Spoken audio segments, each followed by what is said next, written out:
Boa noite. Cooperativas, associações e clubes de troca fazem parte de uma forma de produção conhecida como economia solidária.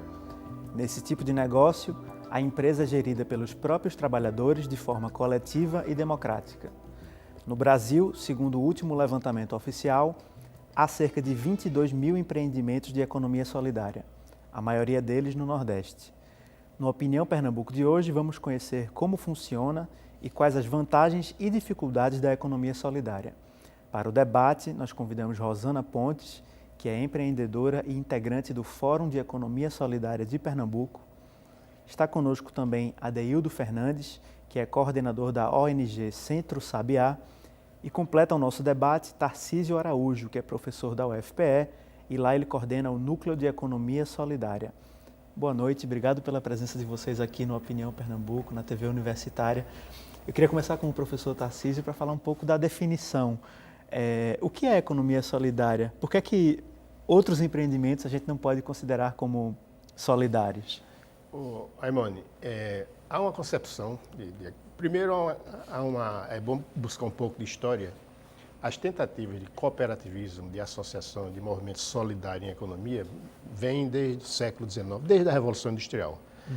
E naquele tempo as condições de trabalho eram muito difíceis no início, jornadas longas, trabalhos muito ruins do ponto de vista humano para os trabalhadores, e isso já gerou uma reação ao modo de produção do capitalismo, com tentativas de uma coisa alternativa. Então isso vem da Inglaterra, principalmente da Inglaterra, e de lá vem a história do cooperativismo, né? Então, cooperativismo, associação e solidariedade.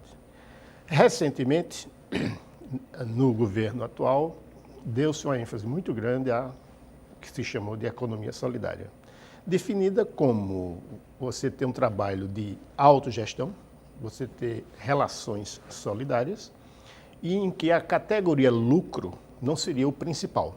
O principal seria você produzir, buscar o seu bem-estar, buscar o bem-estar de todos, né, de trabalhar em função de todos, sem se preocupar em se destacar, em concorrência, etc. Então, um mundo harmônico, tá certo? Em que todos buscariam o seu benefício, mas também preocupados com o benefício de todos. Essa é a ideia, né? Você teria autogestão, você não teria uma relação forte, patrão-empregado, etc. Autogestão então, é quando os próprios trabalhadores cuidam da gestão do empreendimento. A exemplo, por exemplo, da experiência de Catende, que poderemos falar sobre ela daqui a pouco, é uma tentativa de autogestão, os trabalhadores gerindo a própria unidade, seja agrícola, seja industrial. Eu queria entender como é que o Sabiá atua nessa questão da economia solidária. Qual é o papel de vocês nesse processo? Bom, o Centro Sabiá ele é uma organização que tem uma ação voltada para o campo da agroecologia, né? A produção, a assessoria técnica nesse campo da produção agroecológica. E aí, na nossa compreensão, o movimento agroecológico ele não pode e nem deve se dissociar do movimento da economia solidária. São coisas que se cruzam numa parte da estrada, né? Então, o Sabiá ele é essa organização que faz uma assessoria direta a famílias agricultoras. Então, tem uma preocupação muito forte nesse campo de buscar articular agricultores e agricultoras na perspectiva da promoção das feiras agroecológicas, né, como uma estratégia de geração de renda, mas também como uma estratégia de economia solidária entre famílias agricultoras que têm um propósito comum, que é produzir de forma harmônica com a natureza, mas também comercializar de forma justa, não entendendo o comércio simplesmente o lucro como o resultado final, mas entendendo essa feira como uma estratégia também de participação dos próprios consumidores e consumidoras nessa história da economia solidária. Tem um significado político também, né? Por exemplo, nas feiras agroecológicas se fala muito da questão do meio ambiente, de uma forma de cultivo que não agride a natureza, que não usa agrotóxicos também. Na verdade, a produção agroecológica ela tem um forte componente, que é o componente político, não só o componente da produção, nem o componente da agronomia, mas o componente político, o componente cultural, o componente social, estão nessas dinâmicas da economia solidária. Não podemos falar de economia solidária simplesmente pensando no termo economia como único termo, né? Uhum. Temos que pensar toda a interação entre os vários ambientes em que essas pessoas estão inseridas. Queria perguntar a Rosana como é que funciona esse fórum que você está vindo aqui representar, desde quando ele existe e quais são as atribuições dele? Boa noite, Aimone. O Fórum de Economia Solidária aqui em Pernambuco, assim, enquanto fórum, enquanto instituição, esse ano agora em junho completamos 10 anos de atuação, né? Mas desde 99, 2000, 2001, ainda no século passado, né? Já tinha atuações e justamente com as entidades de apoio. Na época, um gestor público, né? No ano de 2001, a Prefeitura de Recife criou a Diretoria de Economia Solidária. Então, essa diretoria ajudou muito na organização e na articulação para que o fórum, inclusive, se organizasse a nível estadual. Então, dentro do fórum, ele é composto por gestores públicos que atuam com apoio, com políticas públicas de apoio a empreendimentos coletivos, vamos dizer assim. As entidades de apoio e fomento, que aí vai das ONGs, passando pelas incubadoras nas universidades, né? Aqui em Pernambuco nós temos 3 incubadoras universitárias, uma na Federal, uma na Universidade Rural e uma na faculdade, na Fafiri. Também tem uma incubadora, e os empreendimentos que aí estão em várias áreas, né? Tanto na área de serviço, como de produção agrícola, urbano, rural, confecção, indústria, como a usina Catende. Então, tem várias áreas. E aí uma coisa que eu queria colocar era assim, para a gente também entender o que é isso, porque aí como é que a gente pode comercializar sem pensar no lucro, né? E definir um pouco o que é o lucro, né? Porque na hora que você vai fazer a composição do preço do produto, você já coloca toda a composição, inclusive o trabalho da mão de obra. Então, a sua parte de remuneração está ali. O lucro vem o que passa disso, o que excede todo o custo da produção. Então, aí é esse exceder e essa concentração do exceder para uma pessoa só, que numa empresa normal iria para os proprietários da empresa, que na economia solidária a gente diz que vai ser compartilhado. A gente quer fazer o preço justo, então todos os que trabalham vão ganhar pelo seu trabalho de forma coletiva. Essa questão da autogestão, eu queria te perguntar de novo, já que você está lá na ponta, né? Como é que funciona? Não tem chefe, não tem hierarquia? E como é a questão do salário? Assim, você tem um vínculo de emprego com o empreendimento? Como é que essa questão funciona? Pergunta bem simples assim de responder, né? O que é a autogestão? Não, vínculo empregatício, carteira assinada, não. Mas, assim, a autogestão não tem um patrão, mas, ao mesmo tempo, todos participam da gestão.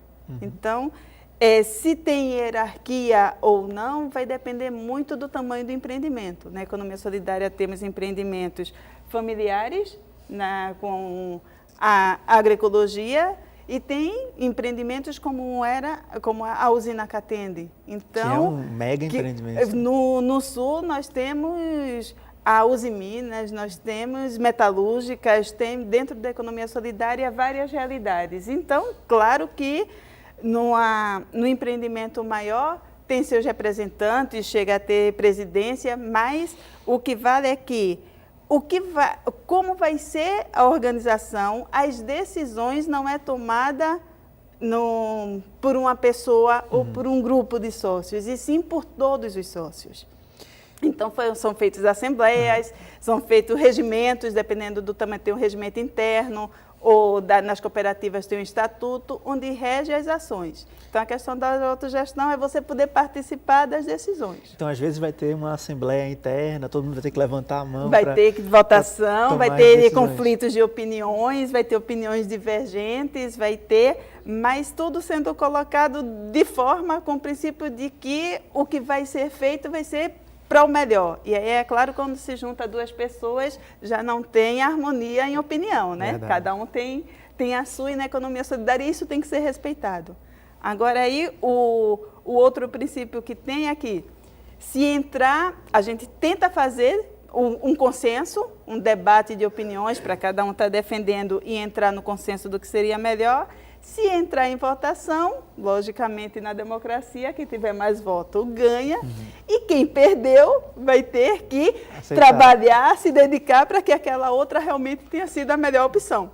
Na experiência do Sabiá, por exemplo, nessa área da agroecologia, da agricultura ecológica, esse modelo de autogestão, quais são os resultados que ele dá? Assim, como é a experiência de vocês? Bom, na verdade, a nossa Porque quando ela fala, desculpa te interromper, mas parece ser uma coisa interessante, um exercício diário de democracia, de diálogo legal, mas parece uma coisa difícil também, né? Mas é. A democracia por si, ela tem os seus passos, né? Uhum. E nesse campo da agroecologia, da agricultura ecológica, os processos de formação com as famílias agricultoras têm uma preocupação muito grande de tratar essa questão da gestão como algo de um princípio na economia solidária. Nós não podemos pensar a gestão feita por uma pessoa. Na própria agricultura, na propriedade, a gestão é feita por várias pessoas da família. Cada pessoa da família tem uma responsabilidade sobre a gestão da propriedade. Isso se transpõe para as feiras agroecológicas, né? Onde, aí falando especificamente das feiras agroecológicas que o Sabiá assessora e das várias feiras também, onde existem as coordenações que discutem no coletivo quais os melhores caminhos que aquela comercialização precisa dar para ter sucesso. Entendi. Sucesso no campo da interação com os consumidores, sucesso no campo da apresentação do produto, de oferecer um produto que seja realmente de qualidade, que tenha os princípios da ecologia inserido, mas também que tenha princípios da economia solidária, que tenha princípios culturais, econômicos e políticos naquele produto. Então, essa discussão ela é sempre feita no coletivo dos agricultores. É impressionante que cada coordenação, cada feira, tem uma coordenação que é responsável de tocar essa gestão. Então, o Sabiá assessora mais no campo mais político e as organizações e as feiras tocam o seu processo cotidiano de gestão dos recursos, de gestão dos processos de uma forma mais ampla. Professor, como é que você vê essa questão da autogestão? Veja, eu vou falar agora do ponto de vista do pesquisador, tá certo? Por favor. E das experiências que eu conheço. Uhum. Eu e um colega que estamos atualmente trabalhando, investigando as feiras agroecológicas em 4 estados, né? Os resultados estão sendo produzidos ainda com o apoio do Banco do Nordeste e ainda não estão disponíveis. Precisamos concluir os relatórios e não estão disponíveis ainda para publicação. E eu vou dizer 2 coisas. Uma, eu comecei em 1981, aqui na região metropolitana, com um colega da universidade, Aldemir do Vale Souza, a estudar economia informal. E estudei bastante com ele essas coisas, publicamos algumas coisas sobre isso. E recentemente eu estou trabalhando agora com um outro colega da Universidade Federal, que é o Roberto Alves de Lima, fazendo essa investigação sobre as feiras agroecológicas, que é uma parte da economia solidária. De fato, o catálogo o que existe, publicado pelo Ministério do Trabalho de 2007, né, já foi mencionado aqui, tem a maioria dele é por empreendimentos agroecológicos, quer dizer, da agricultura, tá certo? Agrícolas. Mas as experiências de cooperativismo se iniciaram já na própria indústria, na história, né? Aqui nós temos a experiência da Catende, que eles devem conhecer muito mais do que eu sei que está com grandes dificuldades aí, mas eles conhecem mais, eu não conheço, nunca fui lá, não visitei a experiência da Catende, mas a questão é a seguinte: se nós olharmos para uma boa parte dessa realidade que hoje é chamada de solidária, representada pelos agricultores agroecológicos e pelas feiras, há diferenças entre experiências de feiras em termos de coordenação, por exemplo. Sim. Tá certo? Você tem, pela legislação que o governo instituiu para a economia solidária no Brasil, esses grupos deveriam ter uma espécie de chamada OCS, Organização de Controle Social, que eles próprios constituiriam para fazer a organização da feira, para acompanhar, para fiscalizar a garantia de que é orgânico, porque a busca é que essas feiras agroecológicas ofereçam produtos orgânicos, etc. E esse modelo, que é um modelo, está bem pensado lá, mas é um modelo que há uma distância entre ele e a realidade, é o que a gente vem percebendo com essa pesquisa, por razões várias, em particular no Nordeste, né? Então, na prática, você pode ter uma feira, por exemplo, com uma coordenação mais ou menos indo na direção de autogestão, mas você pode ter uma feira em que o coordenador, não necessariamente um produtor, você tem feiras em que um coordenador não é um produtor e às vezes não pertence nem a uma OCS, e esse coordenador, ele basicamente dita os preços. Então, Uma espécie de dono. é quase isso. Então, há experiências assim, então há uma diversidade de experiências, né? Veja, e qual é o grande problema de você ter uma autogestão e ter a coisa solidária? Suponha, por exemplo, aí é uma pergunta que eu lanço para vocês que estão no mundo real, mais próximo do mundo real. Suponha que você tem uma feira e que uma pessoa, ela naturalmente tenha um talento e comece a se destacar e a barraca dela comece a ter um faturamento maior e um resultado melhor, tá certo? Aliás, na experiência que nós estamos vendo, essa questão da distribuição dos resultados na feira em si ainda não está muito claro como é que se processa, tá certo? Você pode ter feiras em que isso seja feito de forma mais, digamos, arrumada e pode ter outras em que isso não ocorra. E esse eu acho que é o problema, porque suponhamos, nós estamos trabalhando com a natureza humana, então uma pessoa tem uma certa habilidade e consegue trazer para a barraca dele mais do que outros, tá certo? Isso pode gerar uma situação em que o resultado dele seja mais significativo do que outros. Se essa coisa se ampliar, não é? Você pode chegar a um nível em que aquilo passe a gerar tensões. Ele possa não aceitar, porque se foi resultado do trabalho dele, ele está obtendo o melhor resultado, como é que ele vai aceitar que aquilo se distribua? Então, esse é um ponto. Ou seja, aquilo que em teoria diria, como é que você elimina a categoria lucro? Tá certo? Porque os otimistas, como Paul Singer, por exemplo, no Brasil, Que é o secretário nacional de Economia Solidária. Ele acha, em algumas coisas que ele escreve, a expectativa de a economia solidária substituir o capitalismo. E desde que foram criadas as experiências de cooperativismo, a ideia seria que fosse criado um modo alternativo ao capitalismo. O resultado desses mais de 2 séculos, né? Porque, na verdade, já no século XVIII começavam, desde a primeira Revolução Industrial já havia experiências nessa direção, é que o capitalismo avançou para isso que nós conhecemos hoje e as experiências de cooperativismo continuaram. Em paralelo. Então, há uma coexistência entre a experiência de cooperativismo e o próprio capitalismo. No caso brasileiro, a gente tem experiências de cooperativismo de maior sucesso no Sul, Sudeste, Paraná, Santa Catarina, Rio Grande do Sul, e temos um esforço muito grande de fazer cooperativismo no Nordeste, onde é muito mais difícil, tá certo? E as nossas dificuldades têm muito a ver com a fragilidade, como boa parte disso é economia agrícola, a agricultura, tem a ver com as dificuldades próprias do ambiente no Nordeste, tá certo? Da presença do intermediário, que é outra coisa interessante. Você chega às feiras e a figura do intermediador, do intermediário, essa figura, em alguns casos, não foi eliminada. Professor, esse é um ponto importante, tá a gente certo? tem que fazer um intervalo. No próximo bloco, eu queria ouvir um pouco da experiência de vocês em relação a essas dificuldades. Exato. A gente vai ao intervalo e a gente volta em 2 minutos com a Opinião Pernambuco.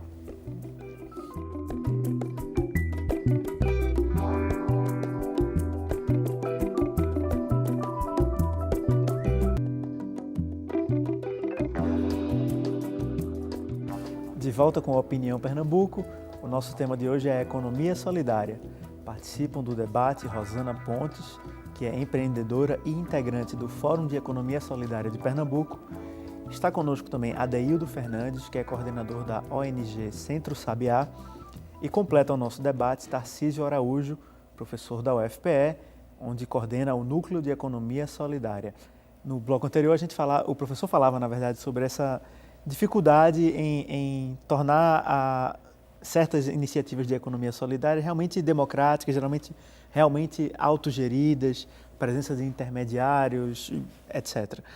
Queria ouvir da experiência de vocês que estão na ponta, né, que estão lá diretamente com esse setor, com esse tipo de iniciativa. Esse tipo de coisa acontece? Como é que eles se protegem contra isso? Eu acho que aí, no que o professor Tarcísio estava falando, é justamente onde dá a diferença de por que toda feira livre não é uma feira de economia solidária, né? Porque, e das feiras de... Mas nem todas as feiras de agroecologia são todas acompanhadas, tem todas as partes de formação, tem Exato. todas as partes de coisa. E nem toda cooperativa é uma cooperativa solidária. Nem todo mundo que se junta para produzir está com a economia solidária, porque nós vivemos numa educação, eu acho que vai para além simplesmente da dificuldade da terra em que se vive, da produção. Eu acho que é uma questão de cultura educacional do Nordeste que é diferente da do Sul. Então, as cooperativas no Sul têm um processo mais avançado porque começaram antes e eles vieram de uma cultura onde já existia né? As cooperativas. E aqui nós vivemos um período muito grande, principalmente no interior, Adeildo pode dizer isso melhor do que eu, mas onde era de opressão, onde era de usinas, de capataz, de estar com alguém mandando. Às vezes eu brinco, eu digo assim, a nossa educação nunca educou para ser empreendedor, nem para ser solidário, né? Ou a gente é educado para ser patrão ou é para ser empregado. Então, como é que você consegue juntar essas duas coisas? E aí, para você progredir, você tem que destruir. Para você crescer, você tem que ser melhor que o outro. Então, essa educação de competição gera tudo isso e não se acaba de uma hora para outra. Infelizmente, também não é em 100 anos. Mas a gente vem tentando valorizar justamente as outras experiências. É por isso que dentro dos fóruns e das feiras de agroecologia tem as entidades de apoio para estar dando essa formação dos princípios de economia solidária, da cooperação, da formação de práticas agroecológicas para melhorar a produção. E a gente vai aprendendo na vida, né? No dia a dia, errando, aprendendo e fazendo de novo e tomando decisões erradas e olhando um para a cara do outro. Tem hora que dá vontade de dizer assim, sinceramente, estou querendo torcer teu pescoço, depois a gente senta e conversa, porque quando a gente olha, tem hora que a gente tem que parar e ver o que é que nos une, né? Qual é o objetivo. E aí a gente senta, respira e vamos tentar acertar. O atravessador realmente é um calo mortal, e na agricultura então nem se fala, né? É do mesmo jeito que para o artesanato, se você chegar e faz a consignação, você chegar e deixar o produto em consignação é uma outra coisa que atropela. Então, tem várias formas e isso a gente luta no dia a dia, só que é difícil para os grupos, se não tiver organizado, se não tiver de forma... E aí, antes você falou na questão das políticas públicas, na questão da formação, porque tem hora que você tem que ir assoviar, tocar cana, compor, cantar, vestir, né? Se trocar, tem que fazer e ainda aplaudir ao mesmo tempo. Nesse sentido, não é coisa fácil, né? Nesse sentido, falta uma assessoria, digamos assim, uma presença do Estado brasileiro através dos seus diversos poderes, em fomentar essa economia solidária, em ter, por exemplo, leis adequadas a esse novo modelo que não é tão novo assim, de organização? Bom, na verdade, a gente tem no país, né, toda uma discussão de criação dos espaços de discussão de economia solidária, né? Rosana falou do Fórum Estadual, que é composto dos empreendimentos, dos gestores e das entidades de apoio, mas também você tem os elos e os grupos formais e informais da economia solidária que estão espalhados pelos diversos lugares do nosso país, né? E aí, quando você traz para a agricultura, né, traz esse debate da economia solidária para dentro da agricultura e mais especificamente para a agroecologia, você tem a Lei da Agricultura Orgânica, por exemplo, que trata de que os agricultores eles têm que estar organizados em OCS, Organização de Controle Social. reporta-se isso para as feiras agroecológicas das Graças e de Boa Viagem, que é onde o Sabiá assessora. Todas as organizações que estão lá representando os agricultores são organizações de controle social. E isso teve um custo para se conseguir, né? Essas feiras, elas sempre tiveram um processo de formação. Não se pode pensar numa feira agroecológica ou no empreendimento de economia solidária, seja rural ou urbano, que não passe por um processo de formação. Quando não passa por processo de formação, você encontra, muitas vezes, esse tipo de atitude que o professor falou, onde uma pessoa é quem dita o preço, uma pessoa é quem dita as regras, uma pessoa é quem elabora o estatuto, uma pessoa é quem diz por onde deve caminhar, uma pessoa é quem diz como é que deve ser repartido ou dividido o lucro daquele processo, né? Enquanto que, se existe a formação, a construção da compreensão da economia solidária e da própria autogestão é feita nesse coletivo. Então, eu vou compreender como é que vai ser feita a gestão desse processo que eu estou inserido. O professor vai entender como é que vai ser feito esse processo. Então, a formação, ela é essencial. O processo de capacitação, discussão coletiva, ela é essencial para qualquer empreendimento da economia solidária, seja feira ou seja empreendimentos outros, né? Mas aí precisamos dizer de que os movimentos, eles têm de uma certa forma, muitas vezes, uma pressa de se mostrar, né? Estou querendo dizer de que as feiras agroecológicas, quando iniciaram em Recife, a primeira feira é no bairro das Graças, onde completou agora 15 anos, né? 15 anos de feira, e a partir daí hoje já tem dezenas de feiras na capital, falando de Recife, né? Muitas delas foram criadas numa certa velocidade, numa certa pressa, e não teve também o envolvimento, por exemplo, dos consumidores.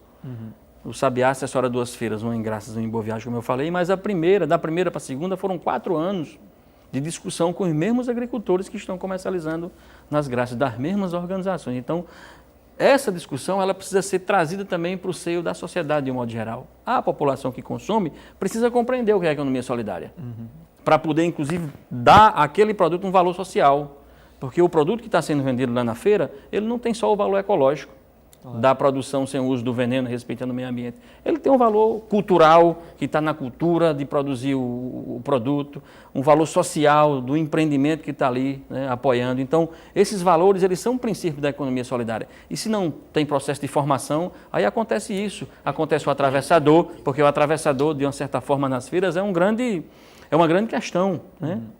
Se não tem formação com os agricultores para isso, vai ter sempre alguém que quer se aproveitar. Infelizmente, nos vários ambientes, tem sempre alguém que quer tirar lucro, né? Quer tirar uma casquinha naquilo, quer tirar uma vantagem naquilo que está acontecendo, né? E aí, a nossa ação, a ação do Sabiá, é justamente para impedir mesmo que exista essa figura, esse sujeito, nos processos de comercialização da economia solidária dos produtos da agricultura familiar. Professor? A Imone fez uma pergunta interessante. Você tem uma legislação e o que é que é essa legislação em relação à realidade? Então, o que nós observamos que a legislação é muito mais complexa do que, e você, Rosana, falou da questão da realidade do Nordeste, a legislação é muito complexa para manter essa organização. E o Ministério não está, no caso do Ministério, o MAPA, né? Ministério da Agricultura, Pecuária e Abastecimento, não está próximo. Você teria que ter, para a consolidação dessas feiras agroecológicas, você teria que ter uma proximidade de controle maior do Ministério, porque a feira agroecológica, ela se consolida se o consumidor, se for ampliando o número de consumidores que confiam na feira, tá certo? Então, tem uma coisa extremamente simples, que é cada feirante, cada pessoa de uma barraca dessa, tem que trazer o certificado de registro na OCS, como produtor que pode vender produtos orgânicos na feira livre. Ou seja, ele tem que ir lá e comprovar. Eu tem integro ter, essa cooperativa, ele tem que esse ter grupo. não é um crachá, mas em geral eles plastificam e põem na barraca. O que é que nós temos observado e nós estamos pesquisando em 4 estados, né? Pernambuco, Paraíba, Ceará e Rio Grande do Norte. É generalizada a ocorrência de... Não existe, quer dizer, quase não existe ocorrência deles manterem aquele cartão na frente. Nós observamos casos em que uma pessoa começou a botar a identificação, o certificado dela, de registro na Organização de Controle Social, e isso passar a incomodar outros, tá certo? E ela essa pessoa chegou depois a tirar. E o comum é que isso não existe. Então, esse é um procedimento básico, porque o consumidor chega aqui e tem lá, o fulano que está aqui é autorizado pelo MAPA para vender diretamente ao consumidor produtos de origem orgânica. Então, que é exatamente para dar legitimidade àquilo. O Ministério, as normas, prevêem que esse controle seja um controle social, que os próprios produtores façam o controle. Esse mecanismo não está funcionando adequadamente ainda. Esse é um problema. E se não está, o Ministério teria que estar mais próximo. Mas nesse com caso fiscalização. que o senhor fala, a gente está falando da agricultura especificamente. Porque uma de boa certificação parte agrícola. É. Eu tenho uma preocupação em relação à certificação dos produtos da economia solidária, de um modo geral, que a gente falando aqui parece que é só feira agroecológica, mas tem artesanato, tem indústria, tem produção de mel, tem diversas tudo. coisas diferentes. Os produtos da economia solidária, eles estão certificados de alguma forma e o consumidor que, por exemplo, que está assistindo a gente e que tem interesse em conhecer mais isso, em comprar um produto produzido dessa forma, ele tem como um guia, uma forma de buscar isso? Olha, nós estamos num debate, né? Porque num debate em relação a isso, a certificação, porque dos primeiros cálculos é você certificar um produto da agricultura. Se ele é orgânico ou não orgânico, é saber se colocou veneno, se não colocou veneno, como é o manuseio. E aí você dizer que uma confecção, né, ou que uma peça de artesanato é de economia solidária, o que é que vai envolver? Como é que a gente, quais são os critérios que a gente vai estar debatendo em relação a isso? Então fica um pouco, inclusive, mais complexo ainda, né? Enquanto Fórum Brasileiro, né, um debate que se fez foi que a gente fez, não, a gente vai fazer um selo da economia solidária, mas certificando a forma de produção. Ou seja, você, se dentro do Fórum Brasileiro, com os empreendimentos que foram mapeados e agora vai ser ampliados, tanto com o novo mapeamento como com os próprios fóruns indicando empreendimentos, tem lá na página do Fórum Brasileiro, criou o Cirandas, que é uma rede social, vamos dizer assim, onde tem tanto a pessoa física, como se fosse, vamos dizer, a gente brincava que a gente dizia que ia ser, na época, o Orkut da economia solidária, né? Hoje seria o Facebook, para atualizar, né? Da economia solidária, onde você pode criar comunidades, onde você pode fazer os amigos, onde você pode... Mas lá dentro também vai ter os empreendimentos de economia solidária para você fazer busca. Então, como pessoa, tanto empreendimentos, entidade de assessoria ou a sociedade em geral pode se cadastrar enquanto pessoa, né? E só os grupos de economia solidária, os empreendimentos que fossem reconhecidos, teria uma página especial onde pode botar os produtos, o preço, quais são os insumos, a sua forma de produção, onde pudesse botar toda a sua parte para uma comercialização e articulação desses produtos. Então, o que na discussão que a gente está na questão de certificação seria assim, a gente certificar o modo de produção. Então, se aquele empreendimento foi mapeado, foi reconhecido pelo fórum, foi reconhecido pelas organizações enquanto de economia solidária, a gente vai estar certificando que nele não tem trabalho escravo, que nele não tem trabalho infantil, que nele respeita as condições da mulher, que nele não vai ter um intermediário. Então, a certificação, enquanto Fórum Brasileiro, vai mais nessa parte, vamos dizer assim, social da produção, que ele é feito de autogestão. E aí a certificação iria assim, confirmar a validade da certificação no site do Cirandas, ou seja, só pode utilizar o selo se ele estiver lá cadastrado. Queria ver, e tem o Sistema Nacional de Comércio Justo, que também dá umas outras diretrizes para atribuições e certificações de como fazer essa certificação aí para o comércio justo e solidário. É, né? Aquele selinho que tem no café, né? Às vezes eu compro o café e diz foi produzido com relações justas e tudo mais. Eu queria ouvir IBD sobre... IBD. Como? Nem tanto. É o selo do IBD, Instituto de Biodinâmica em geral, que faz Aí isso. tem uma diferença mas da certificação de lá para cá, para a economia solidária, é outro debate. Você estava tentando falar, quando o professor falava sobre isso de ser certificado orgânico ou não. E aí eu deixo a pergunta também para você. Falta formas da sociedade identificar que se trata de um empreendimento de economia solidária? Eu diria que o que Tarcísio, me permita chamar de Tarcísio pela nossa relação de amizade, né? Tarcísio traz elementos nesse campo da da fiscalização mais formal, vamos dizer assim, né? Onde tem uma lei que rege a comercialização dos produtos da agricultura familiar e de produtos orgânicos agroecológicos, né? Então, a lei diz que todos os agricultores têm que estar cadastrados em organizações de controle social, que são as associações, as cooperativas de agricultores, e que essa associação recebe um certificado de organização de controle social. Os agricultores ligados e agricultoras ligados a essa associação recebem um certificado de produtor orgânico, que, pela legislação, precisa estar estampado nos seus estabelecimentos, né? Vamos dizer assim, cada barraca que é comercializada na feira. Isso, a lei mostra a necessidade em função também da conquista de um público novo, de um público consumidor novo. Porque as feiras que já existem, onde há 15 anos um consumidor vai sempre comprar na barraca de Dona Maria ou de Seu João aquele produto, ele construiu aí uma relação de confiança e de amizade que vai além de ter ou não o certificado de orgânico estampado na barraca, né? Então, esse princípio da confiança e da construção dessa relação de confiança é um dos princípios que a gente não pode dissociar ele da economia solidária. Né? Você tem que garantir novos clientes. Essa ampliação ela se dá também pelos próprios consumidores. Nós não temos, né? Nós não temos, porque o Sabiá não tem, mas os agricultores que comercializam lá conquistaram vários consumidores e consumidoras com esse processo da divulgação do boca a boca, né? Porque a lei da agricultura orgânica, ela de uma certa forma contribui para a facilitação da comercialização, né? Mas enquanto isso, a fiscalização por auditoria, que é essa que o IBD faz, que o professor acabou de falar, isso tem um custo muito alto. Isso tem um custo altíssimo para o produtor, para o agricultor e para a agricultura. A gente tem que fazer mais um intervalo. A gente volta a falar dessa questão da economia solidária no próximo bloco. A gente volta em 2 minutos com a Opinião Pernambuco.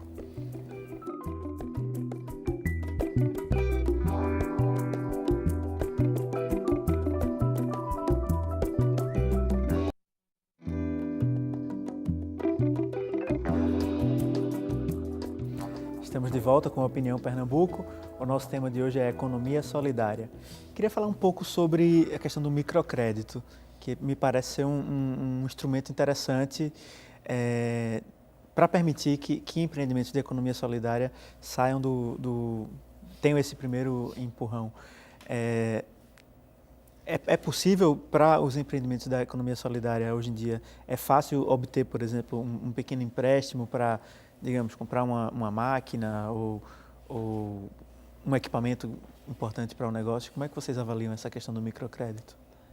Olha, o microcrédito não dá para negar a importância dele, né? Agora, eu acho que o microcrédito hoje em dia está aberto não só para empreendimentos, como para toda a sociedade. Então, dentro da economia solidária, a gente utiliza do microcrédito muitas vezes com organizações, com fundos rotativos, com bancos comunitários. E aí, para isso, a gente luta por uma lei de economia solidária, onde a gente consiga ter as finanças solidárias dentro dessa lei. O que seriam finanças solidárias? Porque dentro das finanças solidárias a gente iria ver várias modalidades. Teria ver o crédito, cooperativas de créditos, bancos comunitários, fundos rotativos e para, vamos dizer assim, cada necessidade a sua dimensão, né, da ação. Porque no microcrédito, como ele é individual, nem sempre ele consegue atender a necessidade do grupo. Aí você faz, não, mas aí você tem o aval solidário, que foi uma grande vantagem do microcrédito. Você deixou de precisar ter um avalista com carteira assinada, com tantos salários mínimos para poder dar garantia. E se eu e a Deildo for tirar um crédito, ele pode ser avalista do meu, eu posso ser avalista do dele. Isso a gente chama de aval solidário no microcrédito. Porém, se você fizer isso dentro do grupo, são várias prestações e várias taxas de juros dentro do mesmo grupo para poder suprir aquele montante de recurso que seria necessário. E aí, crédito para o coletivo, a gente ainda tem muita dificuldade justamente por conta de legislação que não é específica para isso. Porque são as regras para qualquer Porque empresa. são as regras para qualquer empresa. E assistência técnica, por exemplo, às vezes precisa ter uma consultoria, Um acompanhamento de acompanhamento. assistência Esse é um gargalo. técnica, um microcrédito Esse é um gargalo. orientado, né? Bom, na verdade, a história do microcrédito, ele dá um outro programa, dá um outro debate nesse sentido, né? Verdade. E aí, assim, eu queria trazer, na verdade, duas experiências que o Sabiá trabalha nessa dimensão do microcrédito, que uma é com fundos rotativos, que a Rosana acabou de falar. O que é né? um fundo rotativo? Um fundo rotativo é algo que a família acessa, seja equipamentos, ou animais, ou sementes, ou a barraca da feira, e que a família assume um compromisso de retornar o que ela acessou para que possa beneficiar uma outra família. Então, aquilo que gira, aquilo que roda, Mas ou é uma seja, quantia de dinheiro, é isso? cria-se um fundo onde esse fundo ele vai ampliando a partir dos acessos. Pode ser em recurso, em dinheiro, mas também pode ser em sementes. E aí tem várias experiências de fundos rotativos de sementes de criação animal. Então, a moeda do fundo rotativo ela é bastante diversa, vamos dizer assim. Né? Então, Ou de uma cisterna, né? ou de uma cisterna. Então, as situações, de uma certa forma, elas fazem com que a moeda seja definida, né? Seja definida como a moeda da troca solidária. Né? E o Fundo Rotativo Solidário tem um papel muito grande de poder apoiar os empreendimentos ou as famílias agricultoras nesse essas sentido. experiências onde se criam moedas? A gente está acompanhando no noticiário atualmente o caso de um grupo ligado à cultura, que é o Fora do Eixo, que eles criaram uma moeda própria, né? Assim, e tem a maior polêmica que os artistas dizem que não foram pagos, eles dizem, não, mas a gente pagou na nossa moeda própria e tal. Em muitas experiências de economia solidária, de cooperativas, ou da interação entre uma cooperativa e outra, se criam moedas próprias, né? Moedas... São chamados clubes de troca. Isso. Como é que Essa funciona experiência- isso? Essa, Moeda essa social. experiência a mais antiga, onde isso começou, não começou, mas onde se ficou mais famosa, é no Canadá. O clube de troca, a moeda não existe, a moeda são as coisas. São os produtos. São os produtos. Você pode fazer um serviço de eletricidade para alguém e alguém tem outra habilidade e faz para você aquilo que você está precisando e você vai trocando em horas de trabalho, etc. Essa é a experiência. O problema, agora eu queria voltar, Aimone, é um problema que esse é fundamental. Você tocou em assistência técnica, Certo. certo? Esse é outro gargalo e aí, de fato, depende do setor público, tá certo? Do poder público. Assistência técnica, nesses 4 estados que nós fomos, é a coisa mais geral, mais reclamada. E veja, quando você vai ao site dos ministérios, a nova assistência técnica, etc., você tem todo um discurso bastante eloquente sobre isso, mas a verdade é que a assistência técnica para qualquer área dessa, e não é só na área agrícola, não. Se você no modo geral, você precisa produzir alguma coisa, você tem que ter um acompanhamento. Essa assistência técnica teria que ser permanente, ela não é permanente, tá certo? E isso na parte agrícola de produção de orgânicos é uma coisa chave, porque as pragas, podem surgir pragas novas, você está tendo muitas mudanças, você tem o problema de a pessoa ter aqui uma horta, produzindo com muito trabalho, seguindo regras orgânicas, mas junto de você tem uma usina. E nessa usina tem plantação de cana e lá você tem pulverização. O produtor tem que fazer barreiras naturais, tá certo? Essa coisa tem que ser muito bem acompanhada e o produtor tem que ter, de fato, e aí entra o setor público. O setor público tem que dar meios para que essa pessoa tenha condições de produzir cotidianamente, segundo as regras.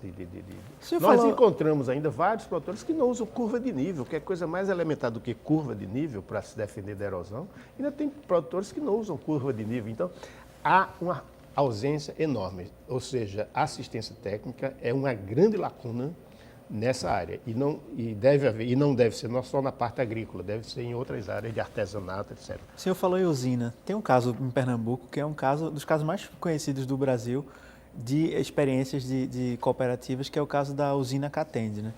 Que é uma usina enorme, centenária, e que hoje passa por uma situação bem difícil. Não sei se vocês conhecem de perto essa experiência.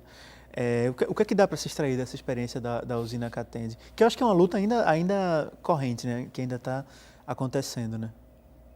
Bom, na verdade, a história da Catende ela é muito conhecida no estado de Pernambuco, né? História de luta, de resistência, né? Então, teve todo um processo de articulação dos agricultores e agricultoras e começaram a assumir uma gestão da própria usina e depois se articulou e criou-se uma cooperativa chamada Harmonia, né? Que essa cooperativa hoje é quem toca o processo lá na usina Catende, né? Então, toda uma resistência de mudança, inclusive do processo de produção, porque a usina ela traz um processo de produção e de gestão, né? De uma forma autoritária, né? O usineiro é autoritário, o usineiro aplica veneno, o usineiro queima, o usineiro... Bom, tudo isso que a gente está acostumado a ver e escutar. Né?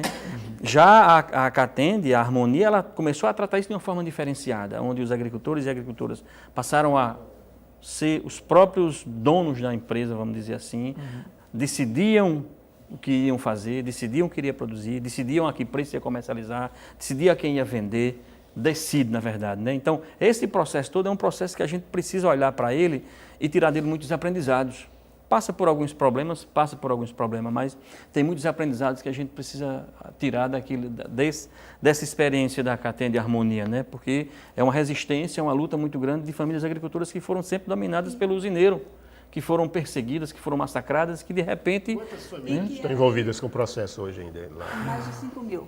Mas continua 5 mil famílias então, em vários municípios ali da Mata Sul. Não é porque, apesar da usina ser em Catende, mas pega... e como é que está a produção agora? Toda a redondeza. Como é o nível de produção atual dela? Olha, o que eu queria puxar depois, eu não sei, eu não tenho os dados hoje de como está a produção. Mas a gente também tem que levar em consideração como foi que a Catende, como foi que os trabalhadores assumiram a Catende. Né?